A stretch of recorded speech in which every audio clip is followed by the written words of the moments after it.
السلام عليكم، ازيكم يا شباب؟ النهارده الحلقة الثالثة من سلسلة تعلم لغة دارت. هنبدأ ندخل في الجد، هنتكلم عن عمليات الحسابية والمنطقية، دي اللي بتخليك تقدر تتحكم في البيانات وتعمل عمليات زي الجمع والطرح والمقارنة والحكم المنطقي. أول حاجة هنتعلمها العمليات الحسابية. عملية الجمع يعني علامة الزائد وباقي القسم، دي العمليات الحسابية اللي هنشتغل عليها. الجمع حاجة سهلة جدا، يعني لو قلنا 3 زائد 5 يساوي 8. عمليات الطرح 3 ناقص 5 يساوي 2. لحد كده في حاجة صعبة. عمليات الضرب هي مثلا 3 في 5 يطلع ب15. القسمة 15 على 5 فيها 3. باقي القسمة اللي هي مثلا 10 على 3 هيدينا 1. دي العمليات الحسابية اللي هنشتغل عليها دلوقتي. تعال بقى ناخد مثال عملي عشان نفهم ازاي بننفذ ده هنا في الكود. لو جينا هنا قلنا integer a equal 10، وقلنا برضو تاني variable اسمه b بيساوي 3. تعالوا هنا ننفذ العمليات الحسابية اللي احنا لسه شرحنا. لو قلنا له هنا print a زائد b، هنا قلنا له a زائد b، وهنا a ناقص b، وهنا a في b يعني الرقم دوت في ده، وهنا a على b، وهنا a باقي القسمة على b. تعالى كده نعمل رن ونشوف النتيجة اللي هتطلع لنا زي ما احنا متوقعين. 3 زائد 10 ب13، و10 ناقص 3 ب7، و3 في 10 ب30. دي عمليات الجمع والطرح سهلة جدا. تاني حاجة العمليات المقارنة، ده نوع بقى بيقارن ما بين قيمة وقيمة، وبيطلع لك النتيجة يا إما بترو يا إما بفولس. طيب تعال نشوف كده العمليات اللي عندنا. لو جينا مسحنا دول، عندنا حاجة بالشكل ده يساوي يساوي، دي معناها يساوي، يعني قلت له 5 يساوي يساوي 5، كده معناها بتقوله إن 5 بتساوي 5. النتيجة هتطلع بترو، يعني 5 بيساوي 5. في عملية تانية اسمها not equal اللي هي not يساوي. هنا لو جيت قلت له إن 3 not equal 5 هتدينا true، لأن 3 فعلا ما بتساويش 5. طيب في عندنا علامات تانية زي العلامة دي معناها أكبر من، واللي تحتها دي علامة اسمها أصغر من.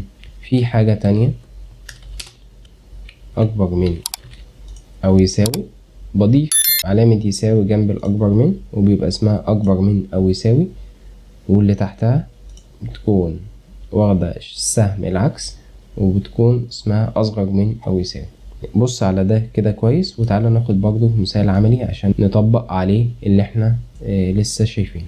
كتبنا هنا متغير x بيساوي 10، وهنا متغير y بيساوي 5. لو جينا هنا قلنا له print ال x equal y، المفروض ان هو النتيجة تطلع لنا false، لان ال x لا تساوي ال y. هنا لو قلنا له print ال x لا تساوي ال y هيطلع بترو، لان فعلا لا تساوي ال y.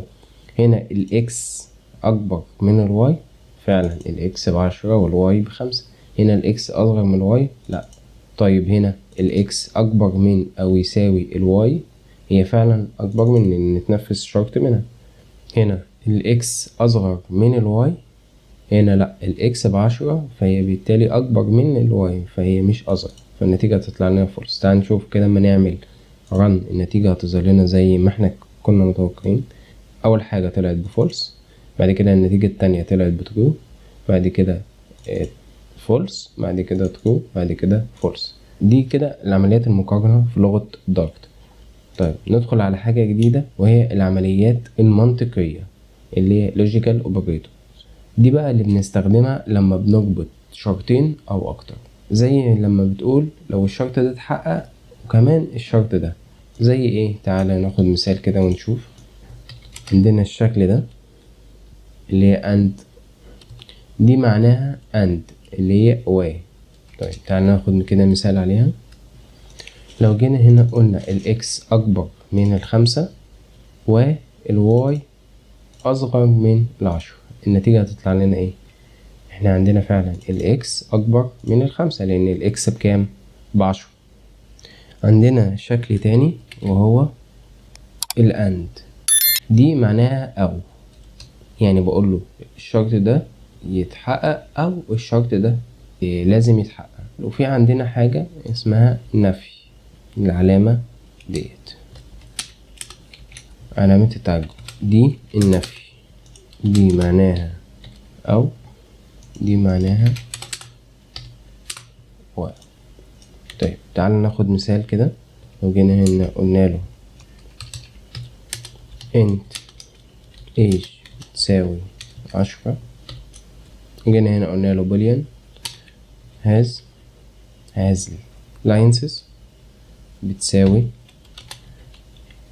true.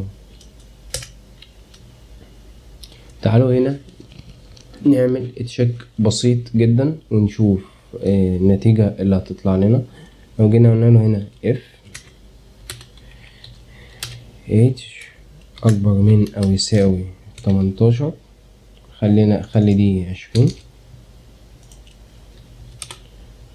ونقول له و اللي هي and has length يعمل حاجة معينة. يعمل ايه؟ هنقول له مثلا ان انت تقدر تسوق العربية.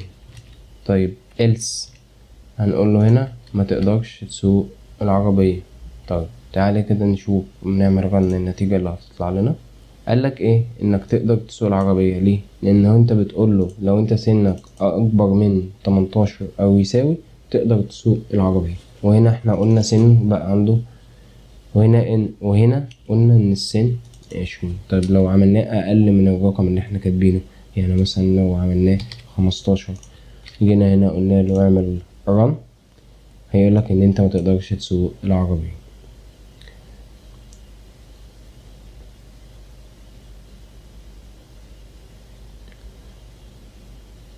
احنا هنا بنشيك على شرطين: هل السن اكبر من او يساوي 18، وهل هو عنده رخصة. لو الاتنين صح هيطبع الجملة الاولى اللي هو تقدر تسوق. لو واحدة بس منهم صح هنروح يعمل البرنت التاني اللي هي else. كمان عندنا عمليات خاصة بالزيادة او النقصان، يعني بنزود قيمة او بننقص قيمة. تعالوا نبص على شكلها برضو.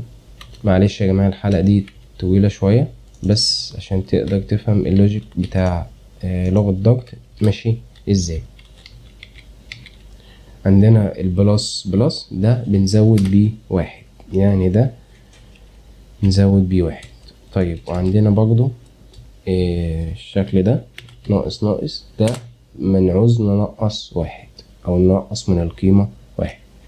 عندنا مثلا متغير اسمه انتجر بنسميه num بيكوال 5. طيب لو جينا هنا قلت له اطبع لي البرنت نمبر واعمل هنا بلس بلس، كده المفروض ان هو هيزود على البرنت نمبر.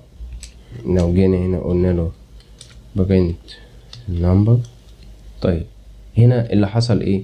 اللي حصل ان احنا قلنا له زود لي على المتغير دوت بلس بلس، فهنا اول حاجة طبع لنا القيمة بتاعة المتغير، وبعد كده زود لنا في البرنت التانية 1. نفس الكلام في الناقص، لو قلنا له هنا ناقص، لو جينا هنا قلنا برنت هيطبع لنا القيمة الاول اللي متخزنة، وبعد كده هينقص لنا منها 1. هنا احنا بنستخدم العمليات الحسابية لما بتتعامل مع الارقام. بنستخدم المقارنة لما نعوز نعرف القيمة دي بتساوي ولا لا. وكده يا شباب نكون خلصنا الحلقة ديت. عايزكم تذاكروها كويس جدا عشان دي حلقة مهمة وهيتبني عليها حاجات كتيرة جدا. يلا اشوفكم الحلقة الجاية. متنساش تعمل لايك وتشترك في القناة لو عايز يوصلك كل جديد. اشوفكم على خير. سلام.